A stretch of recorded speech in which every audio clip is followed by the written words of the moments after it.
സംവിധാനങ്ങളും പ്രദാനം ചെയ്ത ആ റബ്ബിനോടൊരു ബാധ്യത നമുക്കുണ്ട്. റബ്ബ് നമ്മോട് ഒരുപാട് കാര്യങ്ങൾ കൽപ്പിക്കുന്നില്ല. നിർബന്ധമായിട്ട് കൽപ്പിക്കപ്പെട്ട കാര്യങ്ങൾ വളരെ കുറച്ച് മാത്രമാണ്. അത് കൃത്യമായി നിർവഹിക്കുക എന്നത്. എന്നാൽ അതിന് അനുസൃതമായിട്ട് കുറച്ചുകൂടി നമുക്ക് നിർവഹിക്കാമെങ്കിൽ അത് ഒരു ബോണസായിട്ട്, അത് സുന്നത്തിന്റെ വിവിധങ്ങളായ രൂപങ്ങൾ, ആ സുന്നത്തിന്റെ പ്രവർത്തനങ്ങള് അത് ജീവിതവുമായി ബന്ധപ്പെട്ടുകൊണ്ട് നിർവഹിക്കാൻ പറ്റാവുന്ന ആളുകളെ നിർവഹിക്കുമ്പോൾ അള്ളാഹുവിന് അവരോട് കൂടുതൽ ഇഷ്ടവും സ്നേഹവും വർദ്ധിക്കും. പ്രത്യേകിച്ച് നമസ്കാരവുമായി ബന്ധപ്പെട്ട് അതുമായി ബന്ധപ്പെട്ട സുന്നത്തുകൾ, അല്ലെങ്കിൽ മറ്റുള്ള കാര്യങ്ങളുമായി ബന്ധപ്പെട്ടുകൊണ്ട്, ജീവിതവുമായി ബന്ധപ്പെട്ടുകൊണ്ട് നിരവധി മേഖലകളിലൂടെ വിവിധങ്ങളായി നബി സല്ലല്ലാഹു അലൈഹി വസല്ലമയുടെ ജീവിതം നമുക്കൊരു മാതൃകയായി പഠിപ്പിച്ചു തന്നു. പ്രവാചകൻ സല്ലല്ലാഹു അലൈഹി വസല്ലമയുടെ ജീവിതത്തിൽ സ്വർഗത്തിലേക്ക് ഒരു മനുഷ്യന് പ്രവേശിക്കാൻ പറ്റാവുന്ന മുഴുവൻ കാര്യങ്ങളും പഠിപ്പിക്കപ്പെട്ടു. നരകത്തിലേക്ക് പോകാൻ സാധ്യതയുള്ള പ്രവർത്തനങ്ങൾ, അതിൽ നിന്ന് മാറി നിൽക്കാനായി അത്തരത്തിലുള്ള കാര്യങ്ങളെക്കുറിച്ച് വളരെ ഗൗരവത്തോടു കൂടി തന്നെ നമ്മെ ബോധ്യപ്പെടുത്തുകയും അത് നമ്മോട് സൂക്ഷ്മമായി നിരീക്ഷിച്ച് വീക്ഷിച്ച് അതിൽ നിന്ന് മാറി നിൽക്കാനും പഠിപ്പിക്കുകയാണ്.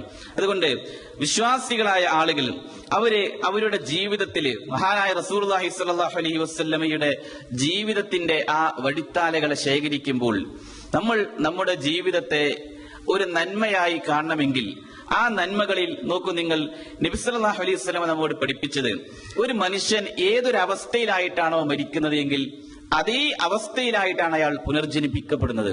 ഒരു തിന്മ പ്രവർത്തിച്ചു കൊണ്ടിരിക്കുന്ന ആൾ ആ തിന്മയിലൂടെയാണ് മരിക്കുന്നതെങ്കിൽ മോശപ്പെട്ട നിഷിദ്ധമായ ഒരു കാര്യം ചെയ്യുകയും പ്രവർത്തിക്കുകയും അതിനെ പ്രേരിപ്പിക്കുകയും അതിന്റെ പ്രപിതാവായി അല്ലെങ്കിൽ അതിന്റെ പ്രചാരകനായി ജീവിച്ചുകൊണ്ടിരിക്കുന്ന സമയത്താണ് അയാളിലേക്ക് മരണം കടന്നു വരുന്നത് എങ്കിൽ അയാൾ ആ അവസ്ഥയിലായിരിക്കും പുനർജീവിപ്പിക്കപ്പെടുക.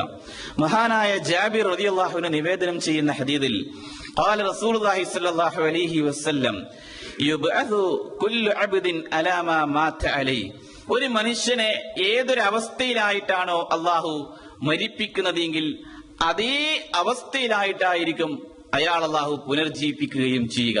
ഒരു നല്ല കാര്യം ചെയ്തുകൊണ്ടിരിക്കെ ആ രീതിയിൽ ഒരാൾക്ക് മരിക്കാൻ കഴിഞ്ഞാൽ, പല ആളുകളുടെയും മരണത്തെക്കുറിച്ച് നമ്മൾ കേട്ടപ്പോൾ അറിയാം, സുജൂദിലായിട്ട് മരിച്ചു, അല്ലെങ്കിൽ നമസ്കാരത്തിലായിരിക്കുമ്പോൾ മരിച്ചു, നമസ്കാരത്തിന് പോകുമ്പോൾ മരിച്ച്.